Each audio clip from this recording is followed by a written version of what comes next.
Donc, la priorité des opérations, ça consiste en une chaîne d'opérations avec des opérations à effectuer. Alors, on va commencer par une petite devinette. Alors, vrai ou faux, selon toi, est-ce que 12 moins 9 divisé par 3 est égal à 9? Alors, je te laisse quelques secondes pour y réfléchir.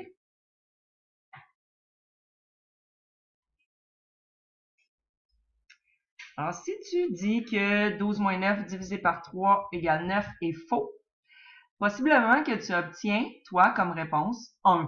Alors, on va regarder ensemble si tu obtiens vraiment 1. Qu'as-tu fait pour obtenir 1? Alors, 12 moins 9, je t'ai dit que ça donnait 3.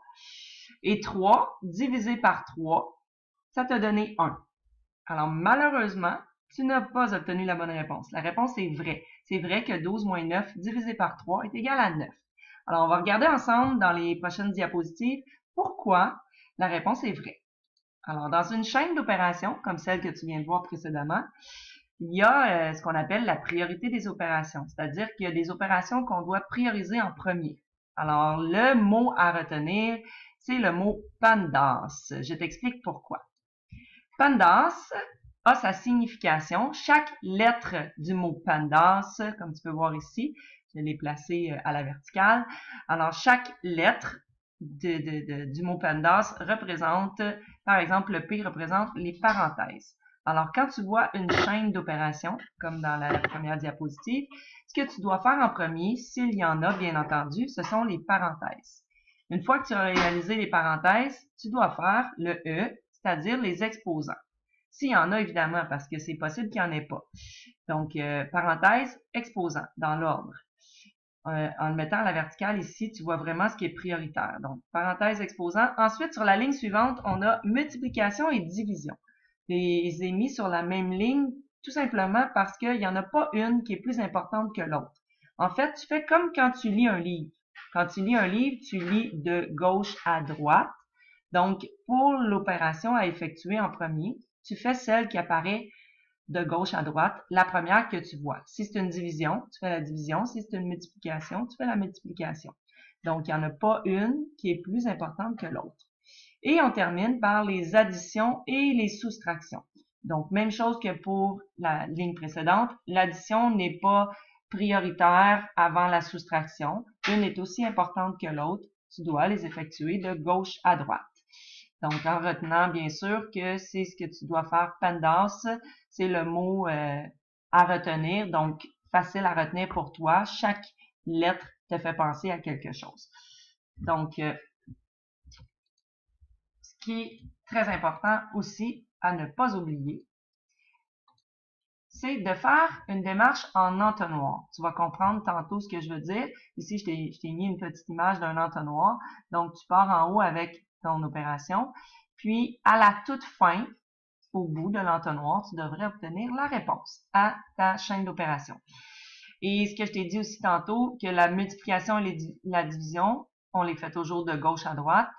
Et c'est la même chose pour l'addition et la soustraction, toujours de gauche à droite à retenir, très important.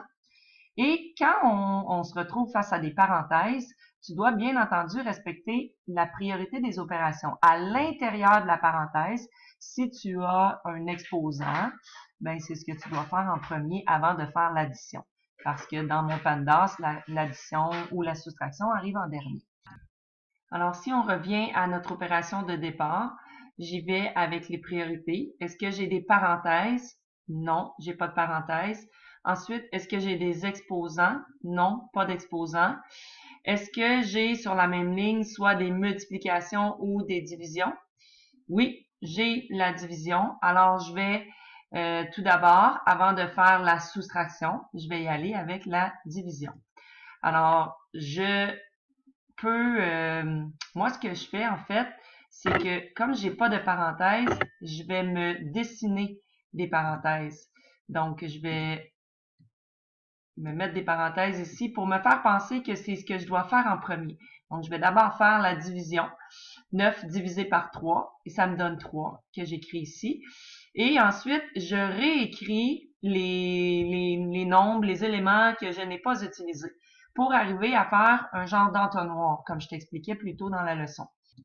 Maintenant, on poursuit avec ce qui reste comme opération, alors la soustraction. Donc, le résultat est 9. Si on poursuit avec un autre exemple, alors on fait toujours la priorité des opérations, on suit le PEMDAS. Alors, lorsque je regarde ma chaîne d'opération, est-ce que j'ai des parenthèses? Non, j'ai pas de parenthèses. Est-ce que j'ai des exposants? Non plus. Alors, la première chose à faire, c'est soit la multiplication ou la division qui se retrouve au même niveau dans l'ordre de priorité.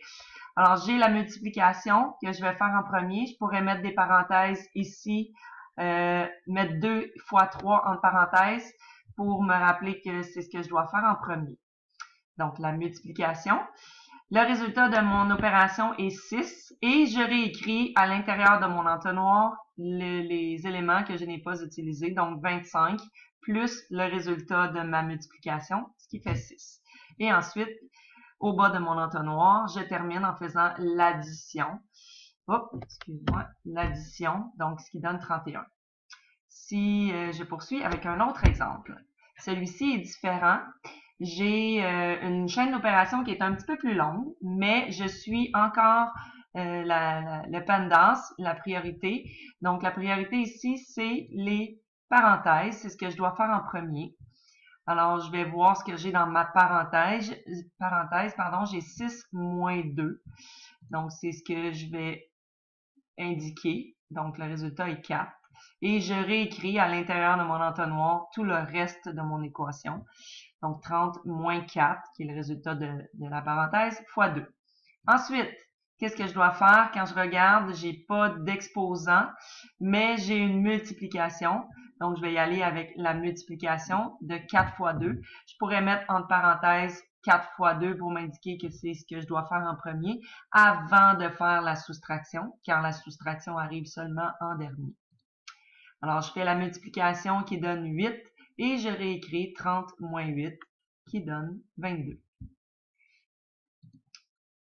Un autre exemple, cette fois-ci, on veut découvrir la réponse, on ne l'a pas, donc je commence en me demandant est-ce que j'ai des parenthèses? Oui, j'ai des parenthèses.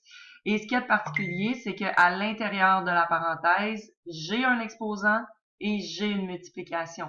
Donc, je ne sais pas si tu te souviens, j'avais indiqué tout à l'heure dans ce qu'il y avait d'important qu'à l'intérieur des parenthèses, on doit aussi respecter la priorité des opérations.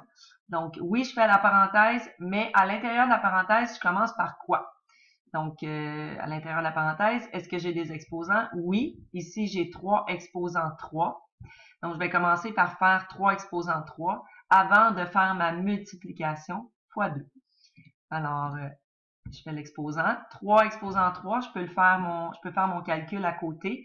3 exposants 3, on se rappelle que pour découvrir les exposants, on doit faire 3 fois 3 fois 3. Donc, 3 fois 3, ça me donne 9. Et 9 fois 3, ça donne 27. Alors, encore à l'intérieur de ma parenthèse, ici, j'ai 27 fois 2. J'aurais pu mettre mes parenthèses, là, j'ai oublié de les mettre. Et j'ajoute le plus 7 à l'intérieur de mon entonnoir. Ensuite, qu'est-ce que je fais après avoir fait les exposants? Oui, je fais la multiplication fois 2. Et il me reste à le faire fois 2. 27 fois 2, ça donne 54. Et je réécris plus 7 à l'intérieur de mon entonnoir. Donc, je termine avec l'addition. 54 plus 7 me donne 61. Pardon. Un autre, 5 exposant 2 plus 10 fois 3 moins 5 fois 3 à l'intérieur d'une parenthèse. Alors, encore une fois, je regarde ma priorité. Ma priorité, c'est de commencer par les parenthèses. Donc, ici, j'ai 5 fois 3 entre parenthèses. J'écris le résultat de ma parenthèse et tout ce qui suit sans y toucher. Donc, 5 fois 3 me donne 15. Et je réécris 5 exposant 2 plus 10 fois 3 moins 15. Ensuite, quand je regarde la suite de mon opération à l'intérieur de mon entonnoir, qu'est-ce que je dois faire? Est-ce que j'ai des exposants? Oui, j'ai un exposant qui est 5 exposant 2. Donc, on se rappelle que 5 exposant 2, c'est 5 fois 5. 5 fois 5 me donne 25. Plus 10 fois 3 moins 15. Je réécris tous les autres termes de mon opération. Je poursuis En regardant ma priorité, je continuerai avec soit les multiplications ou les divisions. Donc, si je regarde ici, j'ai une multiplication. Donc, je vais y aller avec 10 fois 3 que je pourrais mettre entre parenthèses pour me rappeler que c'est ce que je dois faire en premier. Alors, 10 fois 3 me donne 30. Et je réécris tous les autres éléments, 25 plus 30, moins 15. Et je termine en faisant les additions et les soustractions dans l'ordre, comme tu peux voir ici. Il n'y en a pas une qui est plus importante que l'autre, mais rappelle-toi que je t'ai dit que tu dois les faire de gauche à droite. Donc, tu ne vas pas faire 30 moins 15 en premier. De gauche à droite, c'est 25 plus 30. C'est lui que tu fais en premier. C'est cette opération-là que tu vas faire en premier et tu termines en faisant moins 15. Donc, 25 plus 30 te donne 55 et moins 15, on termine en faisant la soustraction. Ça donne 40. Donc, voilà. En gros, je t'ai donné plusieurs exemples. Rappelle-toi, ce que tu dois utiliser, le PEMDAS qu'on retrouve à la première page. Avant les exemples. Donc ici, c'est ce que tu dois te rappeler avant de faire une chaîne d'opérations. Voilà.